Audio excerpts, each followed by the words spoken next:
The streets of New York in the early 20th century were alive with a restless energy, a chaotic hum of industry, immigrants, and ambition colliding with desperation. Steam rose from the sidewalks, mingling with the smoke of factories and the scent of salt from the harbor.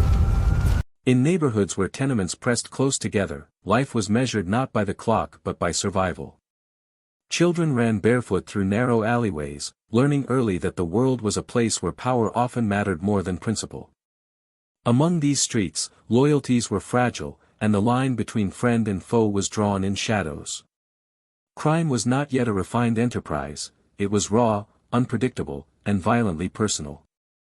Gangs operated in territorial pockets, each vying for control of small profits from numbers, petty theft, and street-level extortion. Yet within this chaos, a new breed of criminal intelligence was quietly emerging, one that would change the very definition of organized crime. Amid this turmoil, a young man walked with a calculated stride, eyes sharp and mind sharper, seeing patterns and opportunities others could not. He observed everything, the hesitations, the betrayals, the silent negotiations, and learned quickly that power was as much about perception as it was about muscle. He was small in stature, but his ambition loomed far larger than the streets themselves. His early life had been a crucible of poverty and immigrant struggle, a constant test of resilience and cunning. Every encounter was a lesson in the unspoken rules that govern survival, who could be trusted, when fear became leverage, and how influence could be negotiated in whispers and glances rather than open confrontation. This young man, later known to the world as Lucky Luciano, moved through the city with an awareness that each block held stories of triumph and ruin. He watched older gangsters, some respected, others feared, navigating their fragile empires built on fleeting alliances and violent enforcement. He noticed the cracks in the old structures, rivalries that could be exploited, inefficiencies that could be streamlined, power that could be centralized. Unlike many of his contemporaries, he did not simply react to the environment. He began to envision it reshaped in his own image, a system where loyalty could be leveraged, betrayal predicted, and crime itself organized like a business. Even in his earliest years, the instincts that would define his rise were already visible. He understood the importance of timing, of knowing when to strike and when to step back. He saw that reputation could be as deadly as a gun and that fear, carefully applied, could command obedience without violence. He learned to speak softly but with authority, letting presence and subtle influence ripple through the networks of the streets. Each decision, each alliance, was a calculated move on a board where lives were the pieces, and ambition the invisible hand guiding them. New York was a city of contrasts, glittering progress above, suffocating squalor below. Wealth and poverty existed side by side, opportunity and danger intertwined at every corner. For those who could read the signs, who understood the rhythms of power and weakness, the city was a playground. For others, it was a trap. Luciano's genius was in his ability to navigate both worlds.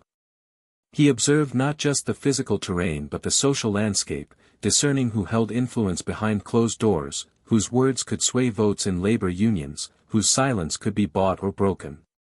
He treated each encounter as a transaction, each conversation as a chance to map the hidden hierarchies that governed the underworld. As he moved through the neighborhoods of Lower Manhattan, the lessons of the streets were relentless. Violence could erupt at any moment, loyalties could fracture without warning, and the law was a distant, often impotent, presence. Yet within this constant instability, there was also order, rules unspoken but universally understood, codes enforced by fear, respect, and sometimes blood. Luciano would come to master these codes, internalizing the rhythms of trust and betrayal to a degree few could ever comprehend. He would learn to balance charm and menace, generosity and ruthlessness, creating a persona that was both magnetic and terrifying. By the time he reached his late teens, the foundations of a new criminal order were already taking shape in his mind. He understood that the streets could no longer be a series of isolated battles, they needed a structure, a system, a code that could withstand both ambition and treachery. This vision, born in the alleys and tenements of New York, would eventually redefine organized crime not just in America, but across the world. In those early, formative years, he was more than a street kid, he was an observer, a strategist, and an emerging architect of power whose actions would ripple through history. The hum of the city continued unabated, indifferent to ambition or morality. But among the clatter of horse-drawn carts, the shouts of vendors, and the clandestine deals struck in shadowed doorways, a single mind was already calculating, weighing, plotting. Every moment on these streets was a lesson in loyalty and betrayal, every interaction a step toward the empire he would one day command. The stage was set, the rules unspoken, and the young man who would become Lucky Luciano was ready to learn them all. Before Lucky Luciano rose to dominate the underworld, New York City's criminal landscape was fragmented, a collection of rival gangs and disorganized syndicates struggling for control over territory and small-time profits. The streets were ruled by violence as a default language, with loyalty demanded by fear rather than earned through strategy. Immigrant neighborhoods were both breeding grounds for ambition and pressure cookers of desperation, where young men learned that survival often required aligning with the strongest faction, whether through family ties, ethnicity, or brute force.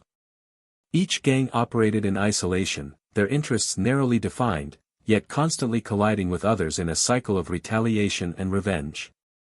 Murder, extortion, and robbery were as commonplace as street markets, and law enforcement was often underfunded, corrupt, or too slow to intervene. Italian, Irish, Jewish, and other ethnic gangs carved out pockets of influence, each protecting their own while exploiting the weaknesses of their rivals. The Italian Five Points, Brooklyn's Black Hand Networks, and the East Harlem crews were all operating independently, their methods crude and their visions limited. Money flowed from gambling dens, protection rackets, and smuggling, but there was little coordination or central authority. Alliances were temporary, fragile, and frequently broken in blood, creating a volatile environment where survival depended on instinct and audacity more than foresight. For ambitious minds, however, this chaos presented a rare opportunity. Those who could see beyond immediate gain could imagine a more structured system, one where ambition, intelligence, and ruthlessness could converge to create power that endured. The violence of the era was brutal and visible. Streets were patrolled not just by police but by gang enforcers wielding clubs, knives, and pistols. Kidnappings, arson, and public shootings were both warning and spectacle, reinforcing a culture where strength and intimidation dictated respect.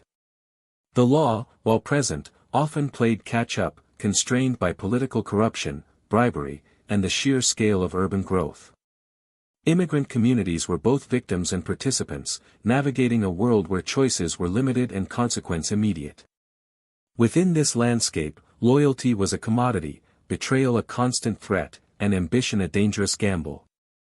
This fractured underworld produced figures who were feared but not revered, powerful but short-lived. Territorial disputes frequently escalated into violent confrontations that left leaders dead and operations in disarray. Business-minded strategies were rare, most criminal activity was reactive, driven by immediate survival or opportunity. The lessons learned in these skirmishes were harsh but instructive. A misjudged alliance could be fatal, a moment of weakness exploited, and trust was always conditional. For a keen observer, the cracks in this system were obvious. The chaos itself was the opportunity, and the potential for order, a centralized, disciplined, and intelligent structure, was emerging as the next evolution in crime. Lucky Luciano entered this world as both participant and observer. He watched older gangsters brawl over scraps of influence, noting how their power was always temporary, always contingent on intimidation or fear. Unlike many of his contemporaries, he understood that brute strength alone could not sustain an empire. Survival required vision, foresight, and an ability to anticipate the ambitions of others.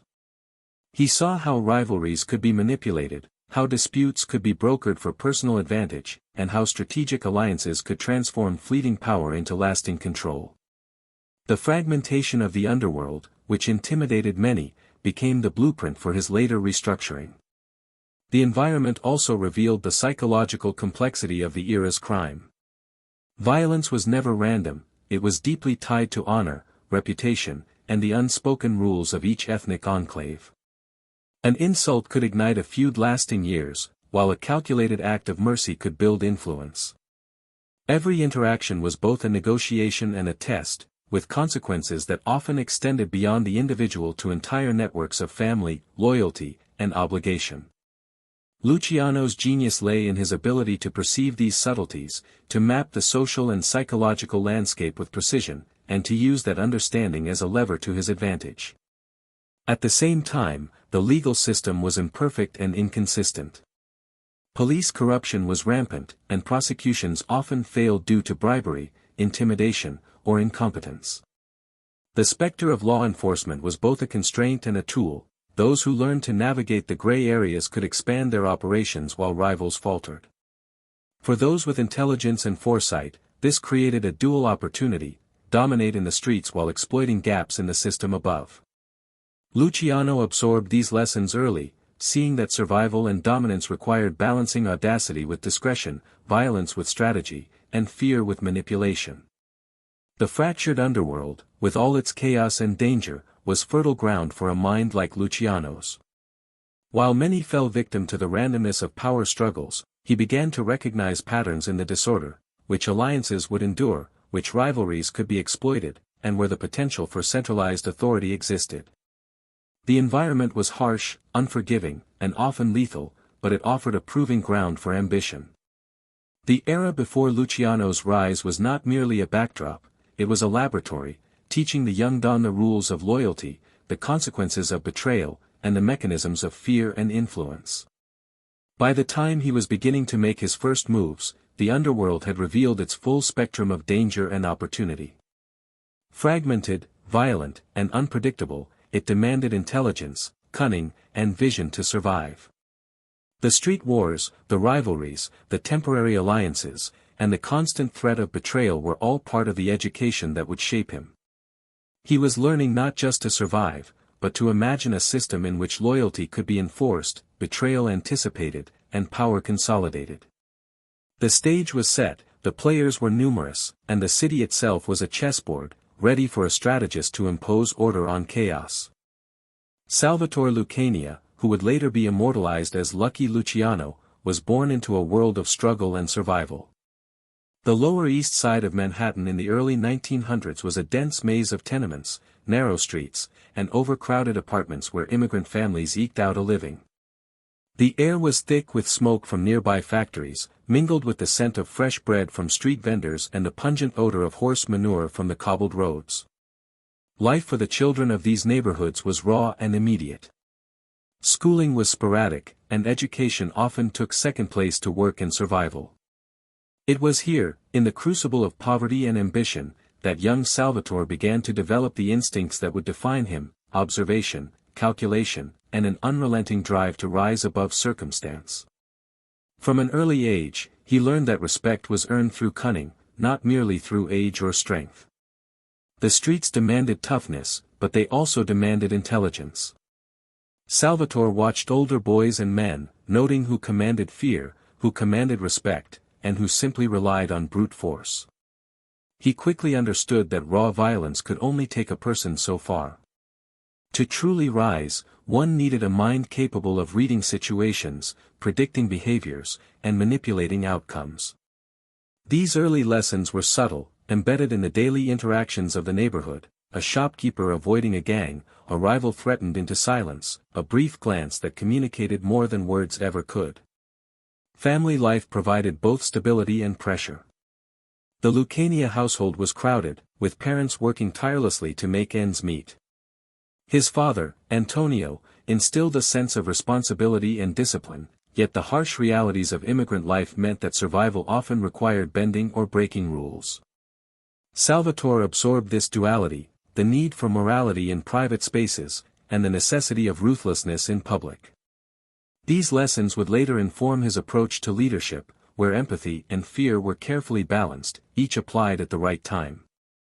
School offered little refuge. Though he attended classes, the streets were far more compelling. Fights erupted frequently, often sparked by insults, ethnic tensions, or challenges to authority. Salvatore, small but wiry and quick, learned to fight not just with fists but with strategy. He understood when to retreat, when to strike, and how to turn conflict into advantage.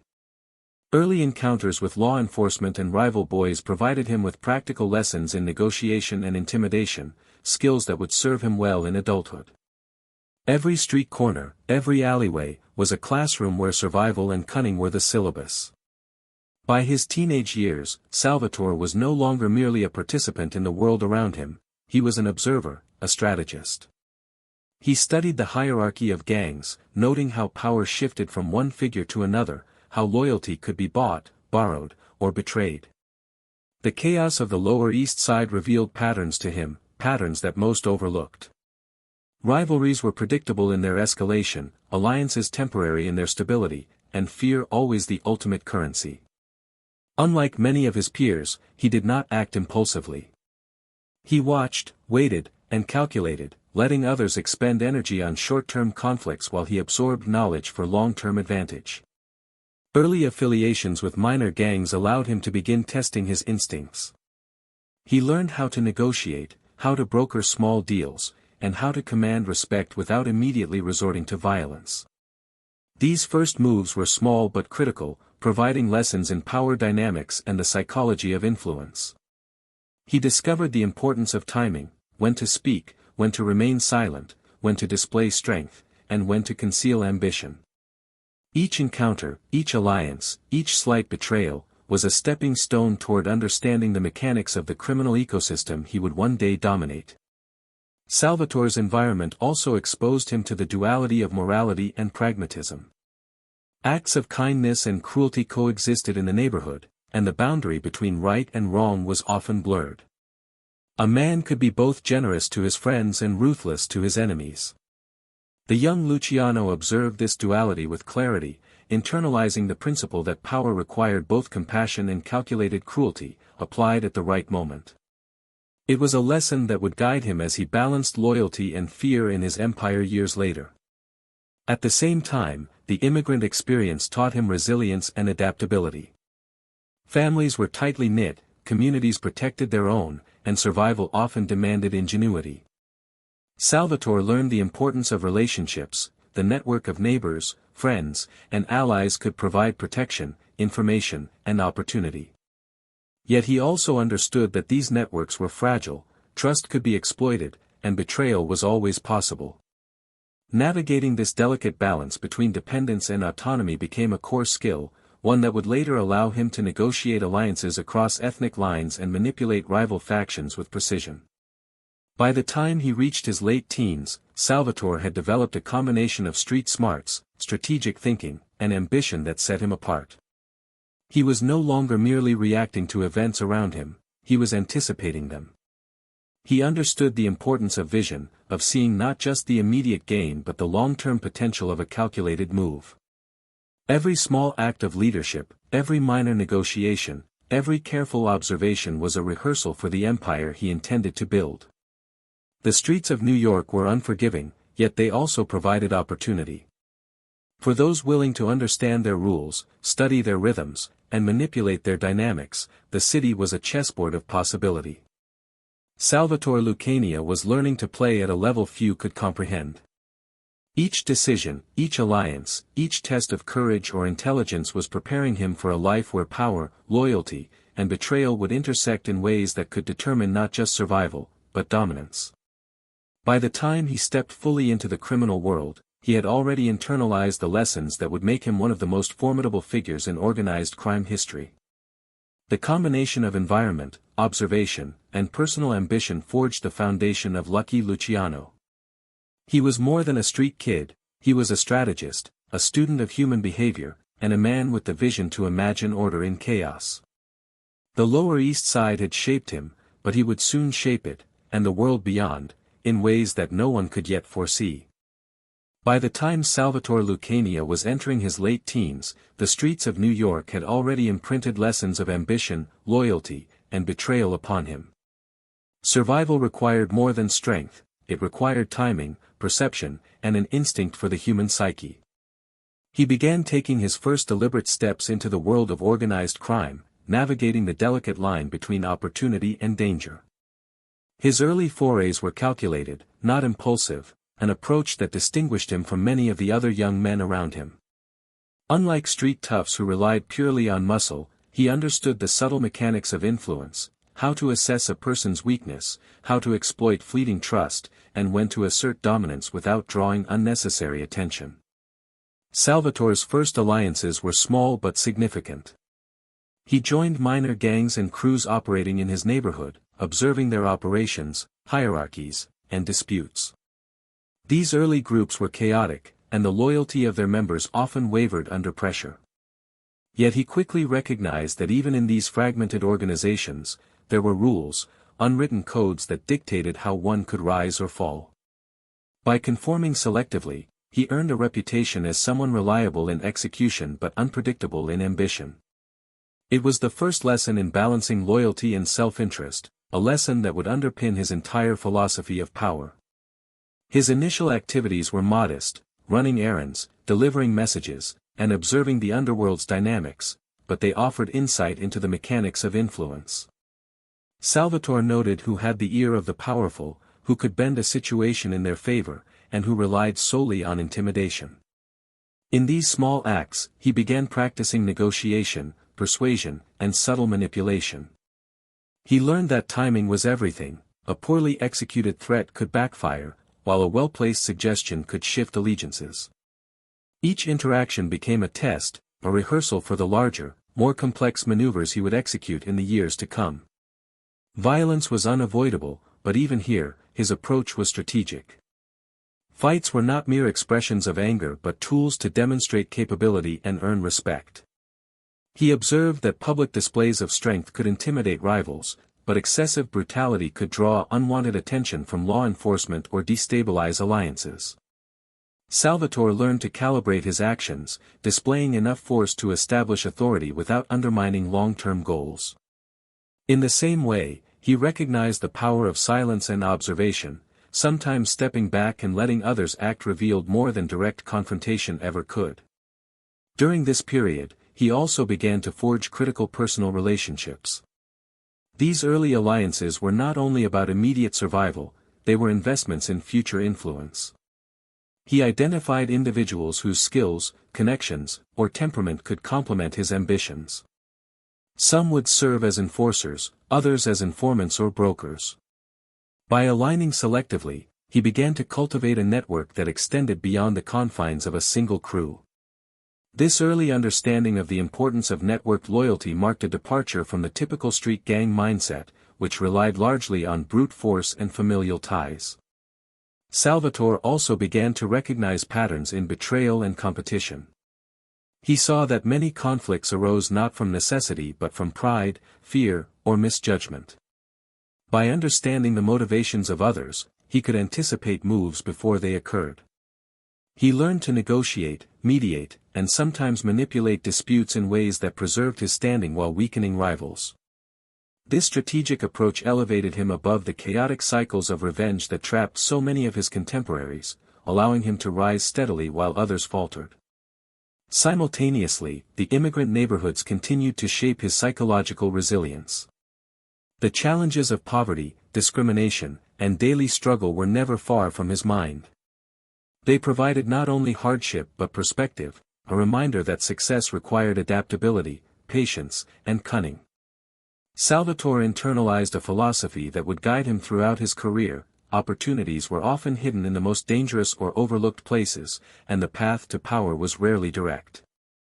By embracing both risk and patience, he could position himself to exploit moments that others would misread or ignore. These formative moves into crime also sharpened his moral flexibility. Salvatore began to understand that loyalty could be both demanded and earned, and that betrayal was an inherent risk in any alliance. He learned to assess who could be trusted, to what degree, and under what circumstances loyalty might falter.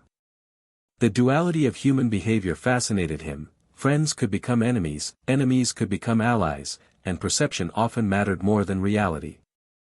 This psychological insight would become one of his greatest tools in navigating the treacherous waters of organized crime. By late adolescence, he was no longer merely a participant in minor street operations, he was beginning to exert influence. His reputation grew quietly but steadily, built on a combination of reliability, intelligence, and emerging ruthlessness. He was recognized not just for what he could do physically, but for what he could orchestrate mentally. This reputation allowed him to begin negotiating small territories, minor operations, and alliances that extended his reach beyond the immediate neighborhood. He was learning the subtle balance between visibility and discretion, a balance that would define his empire. At the same time, the social and political environment of New York offered lessons beyond the streets. Corruption, patronage, and the influence of politicians revealed that power could be exercised indirectly. Salvatore observed that some of the city's most effective operators were those who could manipulate systems and individuals quietly, without attracting public attention. This understanding reinforced his growing belief in strategy over impulse, foresight over brute force, and influence over intimidation. By the end of these formative years, Salvatore Lucania had transformed from a street-smart adolescent into a calculated operator, capable of navigating danger, opportunity, and the complex psychology of loyalty and betrayal. The small moves, minor alliances, and early conflicts were no longer just survival exercises, they were the foundation of a philosophy that would allow him to reshape the entire criminal underworld. He was ready to step beyond the minor crews, beyond street-level disputes, toward a life where strategy, vision, and ruthless ambition would define not just his survival, but his dominance. The streets had taught him everything they could: how to fight, how to negotiate, how to read people, and how to endure. Now, it was time to begin building something larger, something enduring, something that would bear his mark. The first moves had been made, the pieces were falling into place, and a young man named Salvatore Lucania was poised to become Lucky Luciano, the strategist, the innovator, and the rising force that would forever change organized crime. As Salvatore Lucania matured into his early 20s, the chaotic streets of New York were no longer simply a backdrop, they were a canvas upon which he began to project his vision of power. By now, he had learned the fundamental lessons of survival: how to fight when necessary, when to retreat, and how to read the intentions of those around him. But survival alone was no longer sufficient. He understood that the path to dominance required not just participation in crime but mastery over the networks that sustained it. This meant forging alliances that were as calculated as they were strategic, carefully balancing loyalty, fear, and opportunity to consolidate influence over a fractured underworld. Luciano began to align himself with figures who shared ambition but lacked his clarity of vision. He sought out individuals whose strengths complemented his own: muscle for protection, connections for intelligence, and charm for negotiation. These alliances were not casual or purely opportunistic, they were deliberate arrangements in which each participant had a defined role, and each could be tested without compromising the whole. He treated relationships as investments, assessing their potential for long-term value while remaining acutely aware of the risks of betrayal. Every handshake, every shared secret, was a move on a board he was beginning to see in its entirety. The environment demanded both subtlety and audacity. Rival factions were constantly vying for power, and trust was fragile. Luciano learned to navigate these dynamics with precision. He cultivated a reputation for reliability in execution, earning respect from allies while keeping adversaries uncertain of his next move. His ability to inspire confidence was matched by an equal capacity to inspire fear, a duality that became central to his approach. By presenting himself as both an asset and a potential threat, he created leverage in negotiations that others could not match. Loyalty, in this context, was never assumed, it was earned, tested, and sometimes enforced. At the same time, Luciano recognized the importance of bridging ethnic and territorial divides. The Italian underworld was just one part of New York's criminal ecosystem, which included Irish, Jewish, and other immigrant factions. Most gang leaders were insular, relying exclusively on their own communities for alliances and protection. Luciano, however, saw the potential in collaboration. He reached across these lines, forging partnerships that expanded his reach and influence. These early interethnic alliances were delicate, requiring diplomacy, calculation, and the ability to mediate disputes without appearing weak. Yet they allowed him to extend his network and lay the groundwork for a new model of organized crime, one that prioritized strategic efficiency over parochial loyalty. Luciano's growing influence also hinged on his ability to manipulate perception. He understood that appearances often mattered as much as actions. In public, he could display generosity, camaraderie, or deference to allies. In private, he tested loyalty, gauged ambition, and sometimes planted seeds of doubt. This psychological approach enabled him to maintain control over multiple networks simultaneously, predicting behavior and preemptively neutralizing threats. His early alliances were laboratories for these experiments in power, teaching him how to calibrate trust, fear, and respect to achieve maximum advantage. The consolidation of influence required calculated risk. Luciano began to involve himself in higher-stakes operations, gambling rings, protection rackets, and smuggling enterprises that extended beyond his immediate neighborhood. Each venture carried potential reward but also risk: exposure to law enforcement, retaliation from rival factions, or betrayal by those closest to him. He approached each situation with strategic patience, ensuring that his moves were measured and his gains secure before taking further action. In doing so, he learned to navigate the delicate balance between aggression and discretion, ambition and caution, loyalty and manipulation. At the heart of his strategy was a profound understanding of human psychology. He observed that fear and respect could be tools of influence, but only when applied judiciously. A threat too extreme could backfire, alienating potential allies. A gesture of generosity could inspire loyalty, but only if paired with unmistakable strength.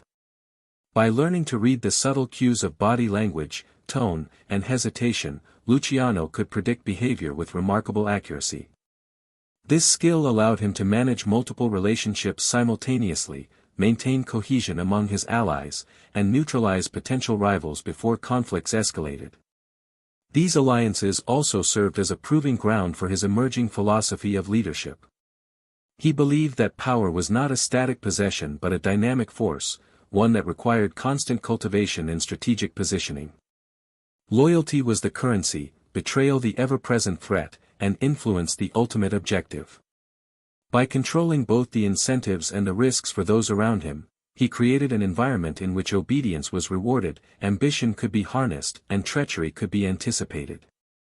In effect, he was laying the foundation for a new organizational model, one that emphasized structure, efficiency, and calculated risk over chaotic violence. As his network expanded, so too did his reputation. Word of his intelligence, decisiveness, and ability to broker alliances spread throughout the underworld. He became known not only as a participant in crime but as a strategist capable of orchestrating complex operations.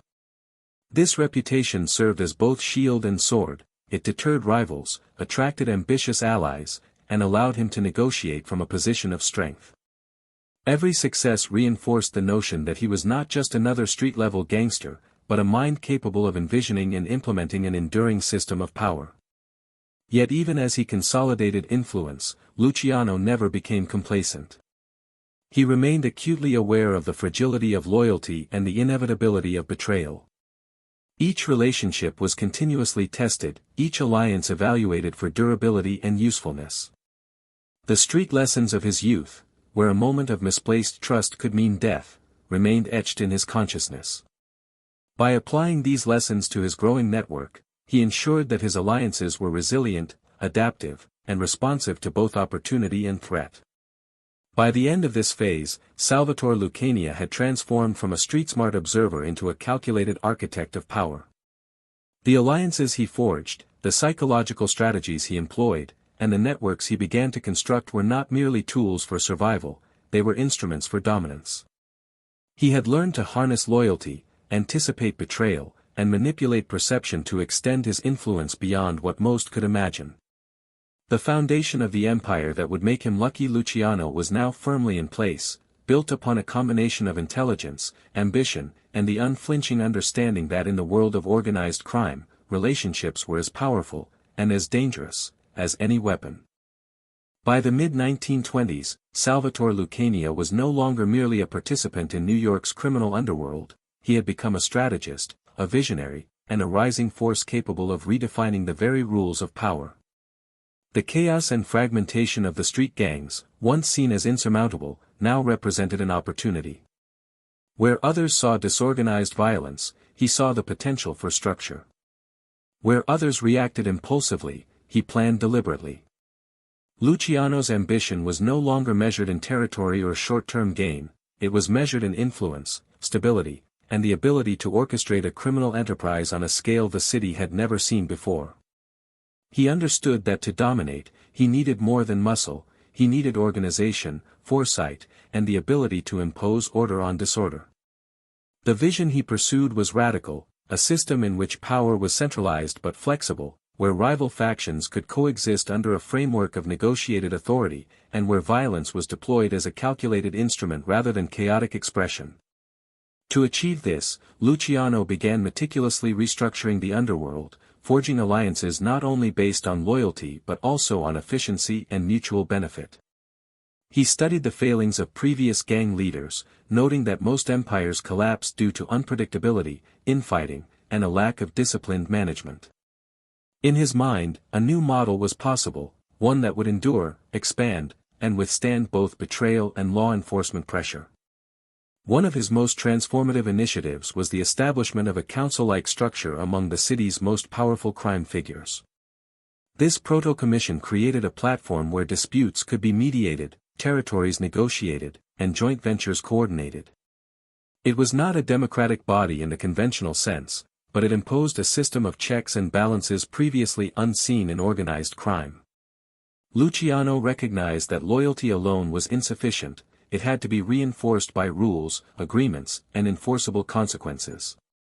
This approach allowed him to maintain authority without resorting constantly to violence, replacing some of the unpredictability of the streets with calculated governance. The creation of this structure required both persuasion and subtle intimidation. Luciano approached rival gang leaders with a combination of charm, strategic concessions, and veiled threats. He demonstrated the benefits of cooperation, shared profits, reduced risk of law enforcement attention, and collective defense against external threats, while making clear the penalties for defiance. His psychological acumen became as critical as his operational skill, he could read the ambitions of others, anticipate resistance, and exploit vulnerabilities without appearing overtly coercive.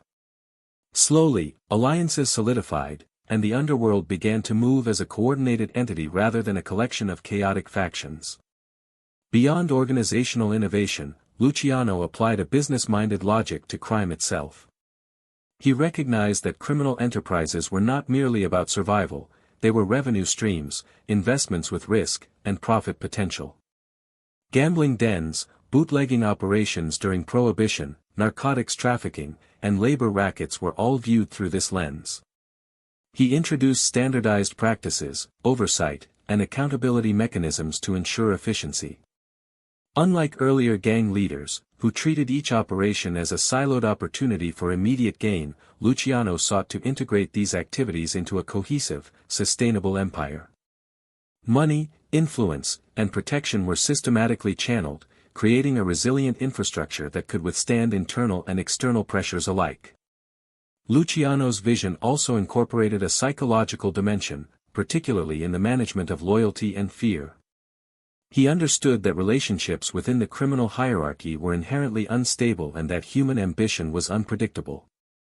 To maintain control, he balanced reward and consequence, ensuring that obedience was incentivized and betrayal could be anticipated or swiftly neutralized. Trust was both tested and cultivated, and he developed methods for monitoring compliance without alienating allies.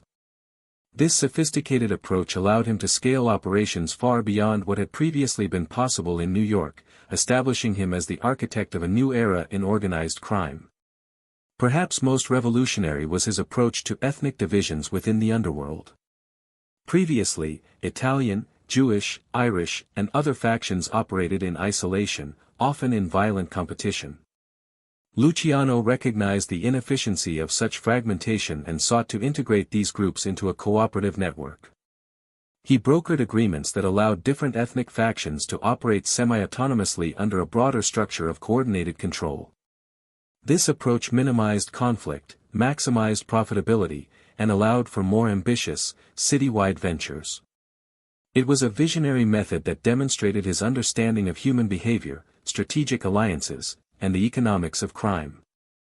Yet this consolidation was not without resistance. Older mobsters, accustomed to autonomous authority, often bristled at the idea of centralized coordination. Some saw him as a threat, others as an opportunist. Luciano navigated this resistance with a mixture of diplomacy, intimidation, and strategic compromise. By carefully balancing concession and leverage, he neutralized opposition while gradually solidifying his authority. His ability to convert potential enemies into cooperative partners without eroding his ultimate control was a hallmark of his genius. The restructuring also extended to operational discipline. Luciano instituted rules that minimized unnecessary violence, standardized profit-sharing arrangements, and formalized communication channels. By reducing the unpredictability of street operations, he was able to focus on expansion and strategic positioning rather than constant firefights. Violence, when deployed, was deliberate, targeted, and symbolic, a method to enforce respect and authority, rather than an uncontrolled eruption of anger or rivalry. This disciplined approach allowed the organization to function efficiently, outpacing less sophisticated rivals and drawing greater profits from coordinated ventures. This period also marked a transformation in Luciano's personal style of leadership. He was no longer merely a participant in criminal activity, he was a manager, strategist, and arbiter. Allies and rivals alike began to recognize his authority, not solely through fear, but through the undeniable efficacy of his methods. His vision extended beyond immediate profit, encompassing both the sustainability of his empire and the predictability of influence. In effect, he had turned organized crime into a system, a network of human, financial, and operational capital governed by a combination of rules, incentives, and psychological insight. By the end of this transformative phase, Luciano had established a foundation that would endure for decades. He had converted a chaotic, violent, and fragmented underworld into a disciplined, strategic, and integrated empire. His influence extended across neighborhoods, ethnic lines, and criminal specialties, creating a network that could be managed, expanded, and defended. He had become more than a gangster, he had become a revolutionary architect of organized crime, capable of imposing vision, structure, and psychological control on a world that had previously been ruled by chaos. The streets of New York, once a landscape of unpredictable violence and fleeting power, had become a theater in which Luciano's strategic genius could be enacted. His empire was not yet complete, but the blueprint was unmistakable: centralized authority, disciplined operations, interethnic collaboration, and the systematic management of loyalty and fear. With these foundations in place, he was poised to transform himself from a rising mobster into the legendary figure known as Lucky Luciano, the Don who would redefine crime in America. By the time Luciano had consolidated his early power and begun reshaping the underworld, he understood that structure and alliances alone were insufficient. The true glue that would hold his empire together was the psychological code that governed loyalty, fear, and silence, the code of omerta. Originating from Sicilian tradition, omerta was more than a set of rules, it was a mindset, a philosophy of survival, obedience, and self-preservation that permeated every interaction within the criminal world. For Luciano, it became both a shield and a tool, a framework through which he could maintain control and navigate the constant threat of betrayal. Omerta demanded absolute discretion, the unflinching refusal to cooperate with law enforcement, and an unwavering commitment to honor among associates. In practice, it was a psychological contract: loyalty enforced through both incentive and fear, secrecy maintained through ritualized understanding, and betrayal punished without hesitation. Luciano understood that this code was more powerful than any weapon, for it operated in the mind as much as in reality. A well-placed threat, a carefully observed test of obedience, or a demonstration of consequence could bind individuals more effectively than brute force. Through this lens, the Mafia was not merely a criminal enterprise, it was a psychological ecosystem, governed by rules internalized and enforced by its participants. Luciano mastered the art of leveraging omerta for strategic advantage. He recognized that fear alone could command obedience in the short term, but that lasting loyalty required a combination of respect, reward, and psychological insight. Trusted associates were elevated, granted protection and opportunity, while potential defectors were subtly tested, isolated, or coerced into compliance. Even minor infractions could serve as teaching moments, reinforcing the consequences of betrayal without triggering unnecessary conflict. In this way, Luciano could maintain cohesion across a vast network of individuals, each motivated by self-interest yet constrained by the unspoken rules of the code. The power of Omerta was magnified by the constant threat of betrayal. The criminal underworld was inherently unstable, where alliances could shift in a heartbeat and ambition could override gratitude. Luciano understood that trust had to be earned, constantly monitored, and sometimes manipulated. He developed methods to observe behavior, assess character, and anticipate disloyalty before it materialized. These skills allowed him to preempt threats, neutralize rivals quietly, and maintain a perception of invulnerability. Within this framework, loyalty became both a commodity and a weapon, something to be cultivated, protected, and leveraged. Omerta also served as a defensive mechanism against the law. In a city rife with corruption, bribery, and police incompetence, the ability to maintain silence was critical. Information was power, and those who broke the code risked not only retaliation from peers but exposure to law enforcement and loss of position within the network. For Luciano, mastery of this code meant that he could coordinate complex operations with a degree of security previously unimaginable. By instilling the principles of Omerta in his associates, he reduced vulnerability, ensured operational continuity, and created a culture of disciplined secrecy. The code extended beyond mere silence, it encompassed respect, honor, and an intricate understanding of human psychology. Luciano recognized that loyalty was rarely absolute, it was conditional, fragile, and influenced by opportunity, fear, and personal ambition. By understanding these dynamics, he could manipulate situations to maintain equilibrium. Rewards reinforced obedience, gestures of protection fostered allegiance, and carefully applied threats ensured compliance. In effect, he transformed Omerta from a traditional cultural practice into a dynamic instrument of psychological control, capable of binding a sprawling criminal empire under his authority. Testing loyalty was an art form in Luciano's hands.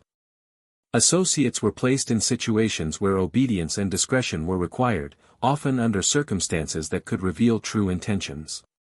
Decisions were observed, reactions analyzed, and subtle manipulations applied to gauge reliability. This process was continuous, no one's allegiance was assumed. By maintaining this constant oversight, Luciano created a network that was both disciplined and adaptive, capable of executing complex operations while minimizing the risk of defection or betrayal. The psychological depth of Omerta also influenced internal conflict resolution. Disputes, rivalries, and grievances were inevitable in any criminal organization, particularly one as diverse and ambitious as Luciano's. By framing resolution within the principles of the code, he ensured that conflicts were mediated without destabilizing the network. Loyalty and silence were not just moral imperatives, they were practical tools for governance. Individuals learned that cooperation yielded benefits while disloyalty carried consequences, embedding a culture of predictability and control. Luciano's genius lay in his ability to integrate Omerta with his organizational vision. The code provided the ethical and psychological infrastructure necessary for his empire to function smoothly. It reinforced alliances, protected operations from external threats, and created a culture where obedience and trust were systematically cultivated. By mastering both the practical and psychological dimensions of the code, Luciano elevated it from a simple tradition into a strategic framework, one that allowed him to operate across multiple factions, ethnicities, and criminal specialties with unprecedented control. By the late 1920s, Omerta had become the invisible architecture of Luciano's world. Allies moved with confidence, rivals with caution, and even those on the periphery of his influence recognized the rules that governed behavior within his orbit. Loyalty, betrayal, fear, and respect were no longer abstract concepts, they were measurable forces, manipulated and balanced with precision. In this environment, Luciano's vision for an organized, disciplined, and resilient criminal empire was no longer hypothetical, it was operational. In the end, the Code of Omerta was not merely about survival, it was about the creation of a system in which human behavior could be anticipated, guided, and controlled. It was the psychological scaffolding upon which Luciano built his empire, the instrument through which he managed risk, loyalty, and betrayal. By mastering this invisible law, he ensured that his influence would extend far beyond his immediate actions, embedding his authority in the minds, habits, and decisions of all who operated within his sphere. It was both shield and sword, invisible yet invincible, and it would remain one of the defining pillars of Lucky Luciano's enduring legacy. With the psychological framework of loyalty and secrecy firmly in place, Luciano turned his attention to the very lifeblood of organized crime, business. He understood that power without revenue was temporary, and influence without structure was fragile. The streets of New York were full of opportunity, but previous generations had squandered much of it through disorganization, impulsive violence, and narrow vision. Luciano approached criminal enterprise as a strategist, applying principles that resembled legitimate business management, diversification, delegation, risk assessment, and strategic expansion. In his mind, crime was not chaos, it was a market waiting to be systematized. Gambling operations formed the backbone of his early ventures. Speakeasies and clandestine clubs thrived under prohibition, providing lucrative opportunities for revenue generation. Luciano saw beyond the immediate profits, he envisioned a network of establishments connected, regulated, and protected. He standardized methods of operation, ensured that key personnel were loyal and trustworthy, and maintained control over enforcement. Through these establishments, he could channel influence, monitor alliances, and generate funds with minimal exposure to law enforcement. The intelligence gathered through these venues became as valuable as the money they produced, offering insight into rival factions and potential threats. Bootlegging during Prohibition represented a more ambitious enterprise. Luciano was not content to operate within a single neighborhood or ethnic enclave. He established smuggling networks that spanned boroughs and crossed state lines, coordinating shipments, distribution, and protection with military-like precision. Each operation was meticulously planned, with contingencies for police intervention, rival interference, and logistical challenges. Luciano understood that the success of these ventures depended on reliability and discipline. Those who worked under him were selected for loyalty, competence, and the ability to follow complex instructions without error. The enterprise became more than illicit trade, it became a demonstration of his capacity to organize, control, and expand on a scale previously unseen. Labor racketeering and union infiltration became another pillar of his empire. Luciano recognized that control over labor could yield both direct financial gain and strategic influence over entire industries. By positioning allies within unions and orchestrating strikes, threats, and negotiations, he could extract profits, secure contracts, and shape the business landscape to his advantage. This dimension of crime required subtlety and sophistication. Violence was a tool, but so too were intimidation, persuasion, and the careful manipulation of human psychology. Each operation reinforced his reputation as a calculated, disciplined, and far-seeing strategist rather than a simple thug. Prostitution and vice operations offered further opportunities for both revenue and leverage. Luciano treated these businesses as both profitable enterprises and instruments of control. Brothels and protection rackets were carefully monitored, ensuring compliance with rules, payments, and discretion. Operators who failed to adhere to his standards faced swift consequences.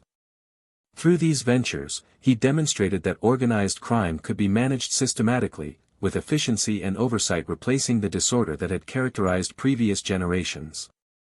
Profits were reinvested, influence expanded, and a reputation for both opportunity and consequence grew in tandem. Luciano's approach to the business of crime was revolutionary because it combined economic logic with psychological insight. He understood that people, both allies and rivals, were motivated by opportunity, fear, and perception. By controlling both the incentives and the penalties, he could orchestrate behavior across multiple operations simultaneously.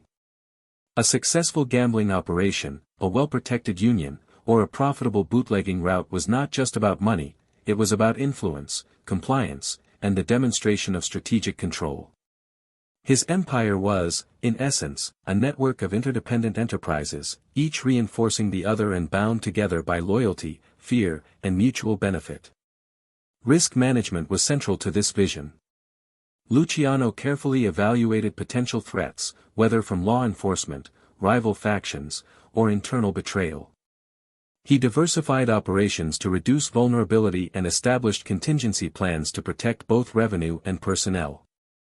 Unlike previous gang leaders, who often relied on brute force or luck, he relied on foresight, intelligence, and calculated decision-making. Every shipment, every club, and every strike was planned with an eye toward minimizing exposure while maximizing profit. In this way, he transformed the inherent danger of crime into a manageable variable rather than an uncontrollable risk. Expansion required both diplomacy and strategic ruthlessness. Luciano forged alliances with other criminal figures, not only in New York but in other cities, creating networks that could coordinate ventures, protect territories, and share intelligence. These alliances were formalized through agreements and mutual understanding, enforced by the principles of Omerta. Cooperation reduced violent conflict, increased efficiency, and enabled more ambitious operations than any single gang could achieve. By institutionalizing these relationships, he created a model of crime as a cooperative enterprise rather than a constant war for dominance. At the same time, Luciano never allowed human emotion to cloud judgment. Greed, pride, and ambition were constants in every network, and he learned to manage them with precision. Those who challenged his authority, violated his rules, or threatened the system faced predictable consequences. Conversely, those who demonstrated loyalty, competence, and discretion were rewarded with opportunity, protection, and status. By aligning incentives with behavior, Luciano ensured that the operation functioned smoothly, with each participant motivated to act in ways that reinforced his overarching vision. By the late 1920s, the business of crime under Luciano had become a model of efficiency, discipline, and strategic foresight. Revenue streams were diversified, alliances formalized, and operations coordinated with a level of sophistication that far exceeded the chaotic violence of earlier generations. Crime was no longer a series of reactive actions but a proactive, managed system. Luciano's genius lay not only in his ability to generate wealth but in his ability to orchestrate people, operations, and perception with the precision of a master strategist. In effect, Luciano had transformed the underworld into an empire. The streets of New York were no longer merely battlegrounds, they were the arenas in which he executed a vision of organized, efficient, and psychologically astute power. Each operation reinforced another, loyalty and fear were leveraged to maintain order, and the city's criminal economy moved under the careful guidance of a single, calculating mind. He had succeeded not only in generating wealth but in demonstrating that organized crime could be structured, controlled, and scaled. The business of crime had become a theater in which Luciano was both director and orchestrator, laying the foundation for an empire that would endure long after his rise. As Luciano's empire expanded, the delicate web of alliances, rivalries, and unspoken agreements became increasingly complex. The underworld was no longer a series of isolated operations, it was a network of interconnected interests, each with its own ambitions, grudges, and vulnerabilities. Within this evolving ecosystem, allies could become rivals, and rivals could become allies, often in the span of a single night. Navigating this terrain required more than business acumen, it required a deep understanding of psychology, timing, and the ability to anticipate human behavior. Luciano's skill in managing these dynamics would soon be tested in ways that would define both his legacy and the future of organized crime in America. Alliances were the lifeblood of Luciano's strategy. He recognized that no single faction could dominate the city alone. To consolidate power, he forged relationships across ethnic lines, uniting Italian, Jewish, and Irish factions under coordinated agreements. These alliances were not static, they were constantly negotiated, reinforced, and occasionally reshaped to adapt to changing circumstances. Each ally represented both opportunity and risk. Trust was conditional, and loyalty was an asset to be monitored and leveraged. In these early stages, Luciano demonstrated a rare ability to balance generosity and intimidation, rewarding allies while reminding them of the consequences of betrayal. Rivalries, by contrast, were inevitable and relentless. Other ambitious figures resented Luciano's rise, some viewing him as an interloper or a disruptor of traditional hierarchies. Violence was the language of dissent, but Luciano understood that unchecked brutality could destabilize his empire. He deployed force strategically, using selective displays of power to neutralize threats without provoking unnecessary conflict. In many cases, intimidation alone, precisely calibrated and psychologically informed, was sufficient to bring rivals into line. Through this balance of diplomacy, coercion, and foresight, he maintained control over a volatile and often unpredictable criminal ecosystem. Underlying these alliances and rivalries was the ever-present threat of betrayal. The criminal world was an arena in which ambition and self-interest could outweigh loyalty at any moment. Luciano understood that constant vigilance was necessary, trust had to be earned and continuously tested. He employed a variety of tactics to gauge the intentions of those around him, from subtle observation to orchestrated tests of obedience. These measures were not paranoid indulgences, they were practical tools for managing the inherent instability of human behavior in high-stakes environments. By monitoring, rewarding, and controlling his associates, he reduced risk and reinforced the perception that loyalty was both valuable and mandatory. The hidden wars of this era were often invisible to outsiders but critical to the survival of Luciano's empire. These conflicts were psychological, political, and operational as much as they were physical.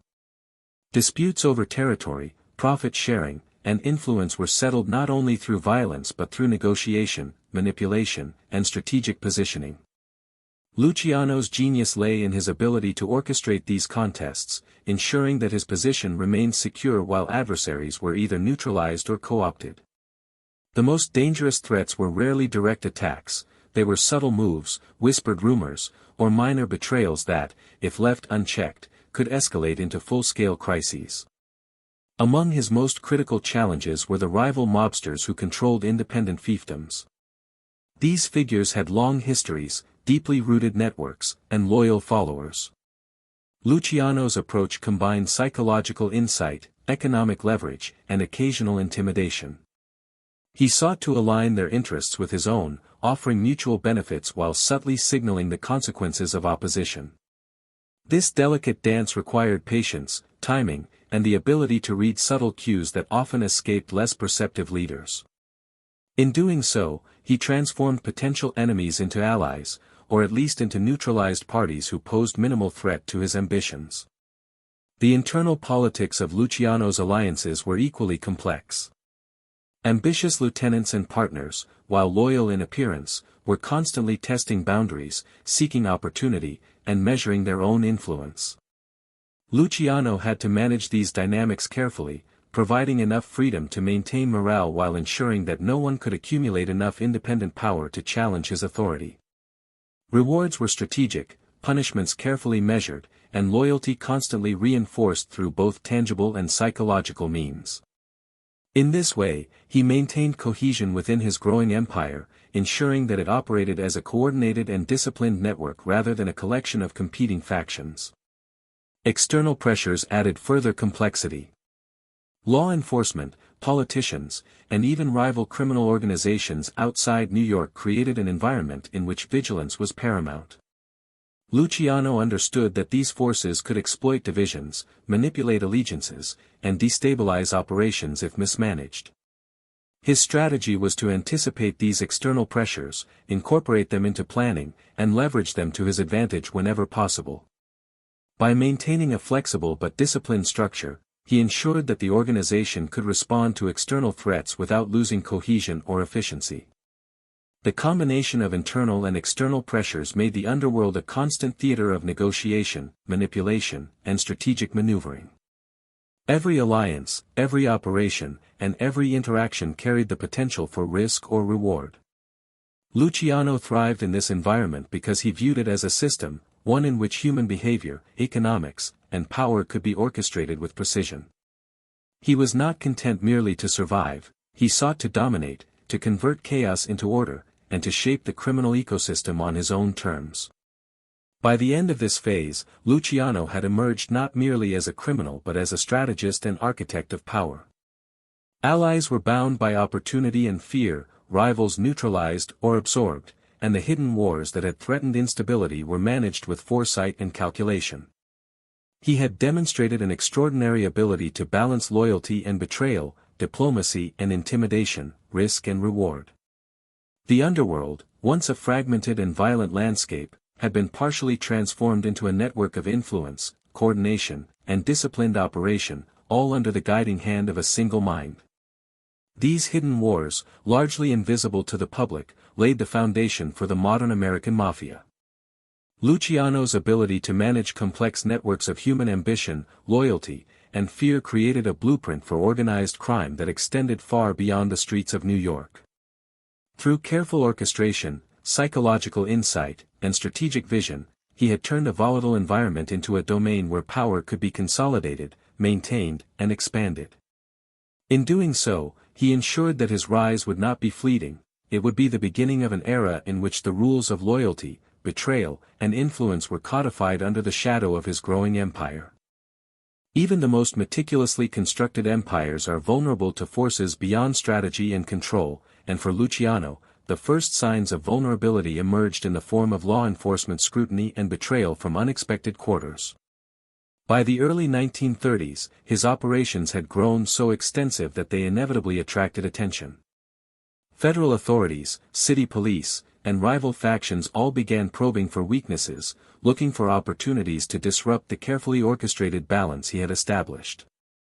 Despite his mastery of loyalty and discretion, Luciano discovered that influence, while powerful, could not entirely shield him from the consequences of accumulated risk.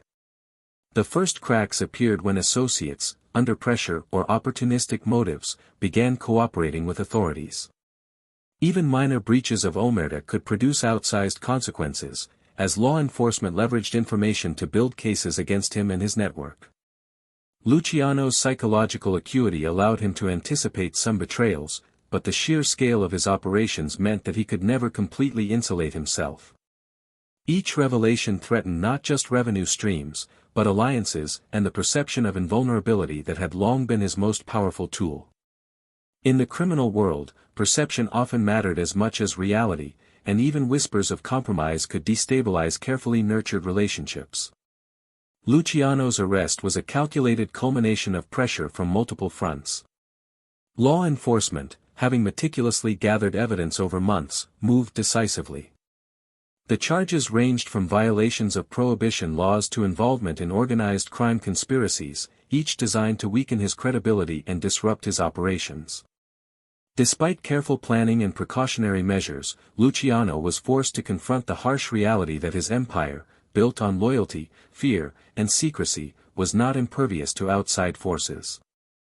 The arrest marked a critical inflection point, the moment when control ceded to circumstance, and when the rules of power he had long mastered were tested by the unpredictability of law and betrayal. Even as he faced the formal consequences of arrest, Luciano's attention was split between his personal survival and the continuity of his empire.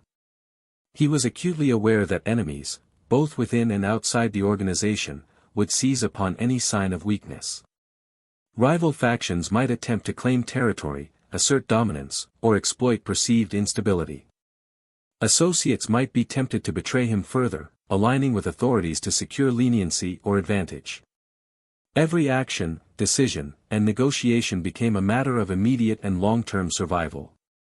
Luciano's mind, always strategic, turned to damage control, prioritizing not only legal defense but the maintenance of influence over his networks from within confinement. The psychological toll of arrest was compounded by the exposure of internal vulnerabilities. Allies once thought loyal revealed opportunism, while minor infractions of omerta magnified into critical threats. The empire that had seemed nearly invincible was, in this moment, dependent upon contingency plans, influence networks, and the subtle leverage he had cultivated over years. Luciano's skill at reading human behavior became crucial. He needed to identify who could be trusted, who could be manipulated, and who posed a genuine risk to his survival. The stakes were no longer theoretical, they were immediate, tangible, and potentially catastrophic.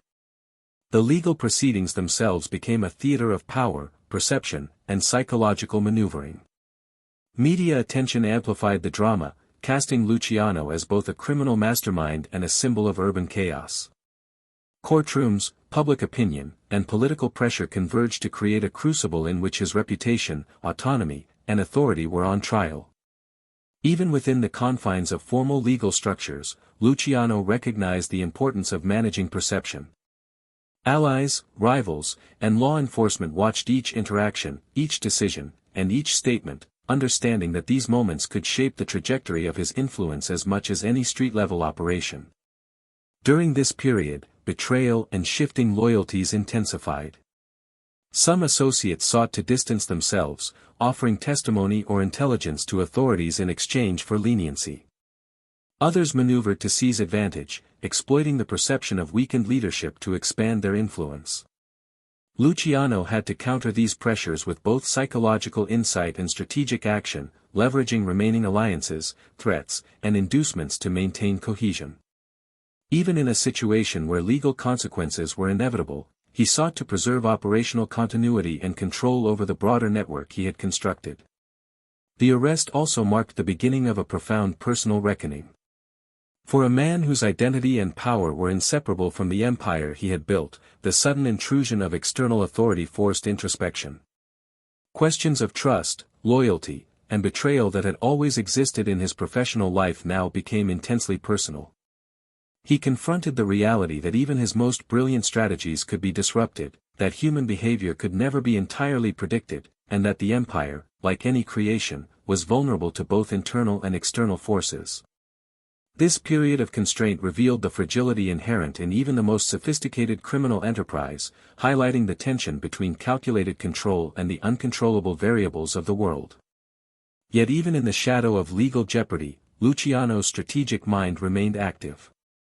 He worked to ensure that his operations continued to function, that revenue streams remained intact, and that alliances were maintained or neutralized as necessary. The arrest, while a profound challenge, did not signal the end of influence, rather, it was a test of the resilience of the system he had constructed. His empire, though partially constrained, relied upon psychological leverage, operational discipline, and loyalty cultivated over years. By managing these elements with precision, Luciano sought to mitigate the immediate threat while preserving the long-term viability of his network. The period following his arrest marked the beginning of his fall, not the immediate destruction of his power, but the initiation of a decline shaped by external pressure, betrayal, and the relentless scrutiny of law enforcement. It was a turning point, a moment when the forces of justice, human ambition, and the limitations of control intersected. For Luciano, this phase was as much about survival as it was about legacy, the moment when a man who had mastered loyalty and betrayal now faced the ultimate test, navigating the collapse of the structures he had spent years building, and confronting the vulnerability inherent in even the most disciplined and powerful empire. Even behind the cold, unforgiving walls of prison, Luciano's mind remained a center of calculation, influence, and strategic foresight. Confinement did not diminish his authority, it merely shifted the arena in which he exerted control. From the moment he was incarcerated, he understood that the challenge was not only legal survival but the preservation of the empire he had spent years building. While the physical reach of his operations was constrained, the networks he had meticulously constructed continued to function, fueled by loyalty, fear, and the invisible architecture of his leadership. Prison was another battlefield, and Luciano adapted with the same precision he had applied to the streets. His understanding of human psychology proved invaluable. Inside prison walls, social hierarchies mirrored those he had cultivated on the outside, only more compressed and immediate. Alliances formed quickly, rivalries ignited with equal speed, and influence was measured in both subtle gestures and overt authority. Luciano navigated these dynamics carefully, identifying individuals who could serve as conduits for his will and others whose ambitions might threaten his position. Through observation, negotiation, and subtle leverage, he maintained a network of operatives both inside and outside the prison, ensuring that key decisions, shipments, and revenue streams remained aligned with his overarching vision. Luciano's ability to communicate with his organization despite incarceration was a testament to his foresight and planning. Trusted intermediaries carried messages, facilitated coordination, and ensured that instructions were followed without revealing the full extent of his oversight. This network relied on omerta and the disciplined loyalty he had cultivated over years. Even small breaches could have jeopardized entire operations. Yet, the loyalty of his associates proved resilient, reinforcing the notion that his empire was not solely dependent on his physical presence but on the system he had meticulously designed. Through these channels, Luciano could issue directives, mediate disputes, and reinforce discipline, demonstrating that power could transcend walls, bars, and legal constraints. The psychological impact of his continued influence cannot be understated. On the outside, allies and rivals alike recognized that Luciano remained a force to be reckoned with. His imprisonment did not signal weakness, rather, it became a measure of his ability to control, intimidate, and manage his empire from a position of constrained authority. This perception reinforced loyalty, deterred defection, and prevented rivals from exploiting what might have seemed an opportunity. Luciano had transformed incarceration from a potential setback into an extension of his strategy, leveraging the symbolism of confinement to highlight both his resilience and the continuity of his command. Within the prison system, Luciano also demonstrated a keen understanding of the political and institutional environment. He identified influential figures among guards, administrators, and fellow inmates, using negotiation, subtle persuasion, and strategic favor to ensure favorable conditions and continued communication. He avoided unnecessary confrontation, recognizing that conflict could compromise both his safety and his ability to project power. Instead, he used calculated interactions to strengthen his position, maintain operational control, and ensure that his long-term objectives remained achievable. Every action was measured, every decision intentional, and every relationship assessed for potential utility or risk. Luciano's influence extended to critical decision-making on the outside as well. Major operations, alliances, and strategic moves were often coordinated through intermediaries who understood both the instructions and the context in which they were given. This delegation was not a surrender of control but a reflection of the systemic nature of his empire. He had created an organization capable of functioning independently while remaining responsive to his guidance, a testament to the foresight and discipline with which he had constructed his networks. In this way, Luciano exemplified the idea that leadership was not merely positional but structural, embedded in the design of relationships, processes, and influence. The psychological dimension of maintaining power from prison also influenced the perception of authority. By demonstrating composure, strategic patience, and unwavering control, Luciano cultivated the impression that incarceration was a temporary inconvenience rather than a decisive defeat. Allies and rivals alike were reminded that the mind, more than physical presence, was the core of leadership.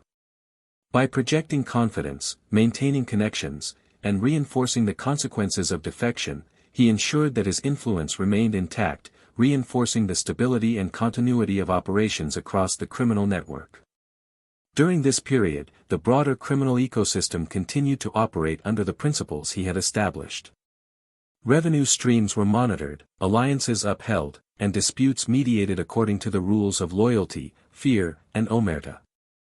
Luciano's presence, though invisible, was felt in every significant decision. Associates were aware that even minor infractions could be observed, reported, and addressed, creating a culture of compliance that extended beyond the reach of traditional enforcement. His ability to maintain this level of control highlighted both the sophistication of his organizational design and his unparalleled skill as a strategist. The prison years also offered Luciano the opportunity to reflect on the fragility and resilience of power. He witnessed firsthand the consequences of miscalculation, betrayal, and the relentless pressure of external forces. Yet he also reinforced the enduring strength of his systems, observing that loyalty, fear, and structure could withstand constraints and threats if carefully cultivated. These lessons would shape his approach in the years to come, influencing decisions about alliances, operations, and strategic expansion after his eventual release or relocation. By the end of this period, Luciano had demonstrated that true power was not limited to physical presence or immediate enforcement. Influence, when carefully constructed and psychologically reinforced, could transcend barriers, survive legal pressure, and maintain operational continuity in the face of adversity. His empire, though partially constrained by incarceration, remained functional, resilient, and responsive, a living testament to his vision, discipline, and mastery of the interplay between loyalty, fear, and strategic control. Prison was not the end of Luciano's story. It was a crucible that tested and ultimately confirmed the strength of the systems he had built, solidifying his place as a preeminent figure in the history of organized crime. The final chapter of Luciano's public life began not with triumph but with displacement, a forced departure from the city and country he had long dominated. Deported to Italy in 1946, he arrived in a landscape profoundly different from the streets of New York he once ruled. The bustling neighborhoods, the alliances carefully nurtured, and the intricate networks of control were no longer within reach. Yet even in exile, Luciano's mind remained as alert, calculating, and strategic as it had been in the apex of his power. He understood that influence could be maintained across distance, and that the principles that had governed his empire could be applied, adapted, and leveraged even in unfamiliar territory. Italy, in the aftermath of war, offered both opportunity and challenge. The country was politically unstable, economically strained, and socially fragmented. Luciano quickly recognized that these conditions mirrored, in some ways, the chaotic environments he had once exploited in New York, but on a national scale. Organized crime in Italy was deeply entrenched, but fragmented, and Luciano saw the potential to insert himself into existing networks, mediate disputes, and even profit from the reconstruction economy. His knowledge of human behavior, operational strategy, and psychological leverage made him a formidable presence despite his status as an outsider and the stigma of deportation. Communication became both a lifeline and a weapon. Through trusted intermediaries, Luciano remained connected to the American underworld, offering guidance, coordinating operations, and subtly influencing the distribution of power. These channels required extreme caution, as any misstep could compromise his safety, his legacy, or the networks he had carefully constructed. The challenge was maintaining authority from afar, ensuring that orders were respected, conflicts managed, and opportunities seized without direct oversight. Yet, as always, Luciano approached this challenge with the meticulous calculation that had defined his career. Distance did not dilute his influence, it transformed the strategies through which he exerted it. Exile also marked a period of introspection and philosophical transformation. The life of power he had built was inseparable from risk, betrayal, and constant vigilance. Removed from the immediate pressures of law enforcement and street-level operations, Luciano had the space to consider the patterns, structures, and human behaviors that had defined his rise and fall. This reflection was not sentimental, it was analytical, a means of understanding the dynamics of control, the fragility of loyalty, and the mechanisms through which influence could be projected across time and space. The man who had once orchestrated a criminal empire now examined it from a distance, parsing lessons that transcended immediate gain and survival. Health challenges, isolation, and the constraints of exile added a physical and psychological dimension to his final years. Luciano was no longer the agile, streetwise strategist who had once navigated the alleys and backrooms of New York with ease. Age, disease, and displacement limited his mobility and presence. Yet, paradoxically, these constraints sharpened his mental acuity. Removed from the chaos of daily operations, he could analyze, plan, and guide with a level of clarity impossible during the frenetic activity of empire building. This period demonstrated that influence was as much a product of intellect and foresight as of proximity and force. Despite exile, Luciano's presence remained a shadow over American organized crime. His directives, recommendations, and the psychological imprint of his leadership continued to shape decisions, alliances, and disputes. He had cultivated a system robust enough to operate independently yet responsive to his guidance. The legacy of Omerta, the disciplined structure of operations, and the integration of diverse criminal factions ensured that his strategic vision persisted beyond physical borders. In many ways, exile reinforced the lesson that true authority is not confined to geography but resides in the perception, organization, and psychological control one wields over a network of interdependent actors. Luciano's final years also illuminated the interplay between myth and reality. In the eyes of the public and the media, he had become an almost mythical figure, a symbol of power, cunning, and invulnerability. Stories of his exploits, both real and embellished, shaped public perception, further reinforcing his influence despite physical absence. Yet the reality of exile, illness, and constraint provided a stark counterpoint. The contrast between legend and lived experience highlighted the duality that had defined much of his life, the tension between the man and the myth, between operational control and human vulnerability. During this period, Luciano continued to exercise strategic foresight in managing risk and opportunity.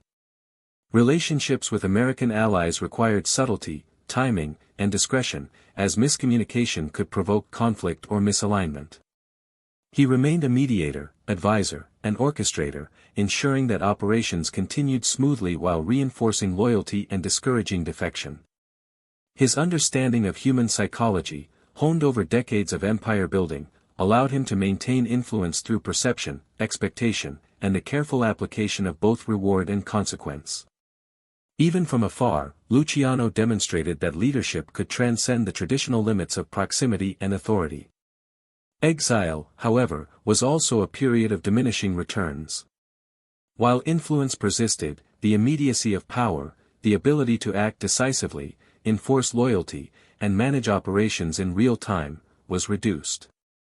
The empire he had built operated in his absence, but the unpredictability of human ambition, external pressures, and operational challenges reminded him that control, no matter how sophisticated, was never absolute.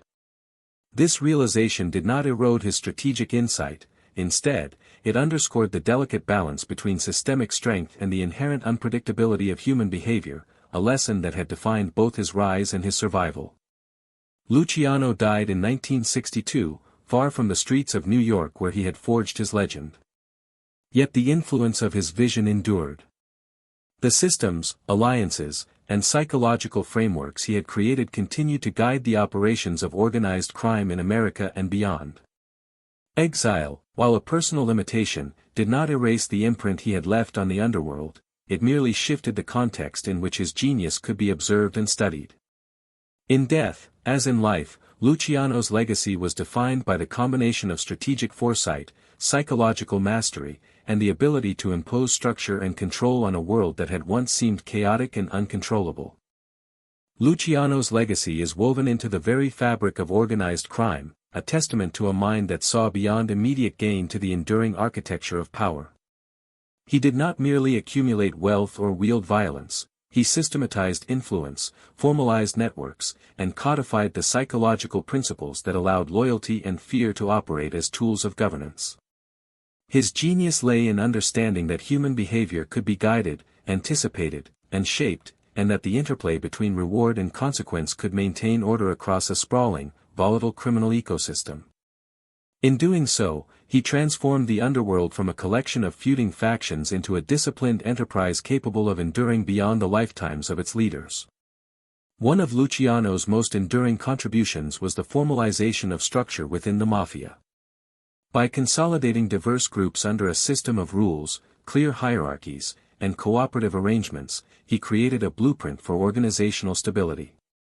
Each faction retained a degree of autonomy, yet operated within a coordinated network bound by the principles of omerta, mutual interest, and strategic oversight. This framework allowed for operational efficiency, conflict resolution, and the expansion of influence beyond traditional boundaries. Luciano's model demonstrated that even in illicit enterprises, governance, foresight, and systematic organization were essential for sustainability. The psychological dimension of his leadership was equally revolutionary. Luciano understood that power was not merely enforced through violence or intimidation, but through perception, expectation, and the careful management of human ambition. Loyalty was cultivated, tested, and maintained through both incentives and the subtle imposition of fear. Betrayal, when it occurred, was treated not only as a personal affront but as a threat to systemic integrity, requiring measured but decisive response. In this way, Luciano's influence extended beyond orders and operations.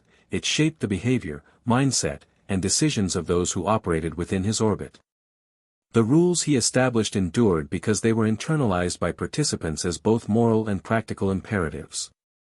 Perhaps most striking was Luciano's ability to adapt and maintain influence under constraint. His time in prison and subsequent exile demonstrated that control was not solely a function of proximity or immediate enforcement. By cultivating loyalty, establishing intermediaries, and leveraging psychological authority, he projected power across distance and circumstance. This capacity to lead indirectly, to orchestrate complex systems from afar, revealed the depth of his strategic vision. Luciano's legacy, therefore, is not simply the empire he built, but the methods, structures, and insights that allowed influence to transcend the limitations of environment, location, and legal constraint. Luciano's approach also influenced the evolution of organized crime on a global scale. His model of structured cooperation, strategic alliances, and psychological governance was adopted and adapted by criminal networks across the United States and beyond. Where once crime was fragmented, localized, and reactive, Luciano's system encouraged coordination, long-term planning, and risk management. Subsequent generations of leaders, both within and outside of Italian-American Mafia circles, drew upon his principles, blending them with local conditions to sustain operations, mitigate conflict, and project authority. In this sense, his impact was both immediate and enduring, shaping the trajectory of organized crime for decades. The duality of Luciano's legacy, practical achievement and mythic status, also reinforced his influence. Public perception, fueled by media, law enforcement narratives, and cultural fascination, transformed him into a symbol of cunning, power, and invincibility. This mythology augmented his authority, even in exile, by creating a psychological presence that persisted regardless of physical limitations. In the eyes of allies, rivals, and the broader world, Luciano was not merely a man, he was an idea, a representation of disciplined control, strategic foresight, and the capacity to command loyalty across networks and generations. The legend reinforced the reality, making his influence self-perpetuating. Yet, his legacy is not without moral complexity. The structures, strategies, and networks he built facilitated violence, exploitation, and criminal enterprise. He mastered the art of governance in a world outside legal and ethical constraints, blending vision with ruthlessness.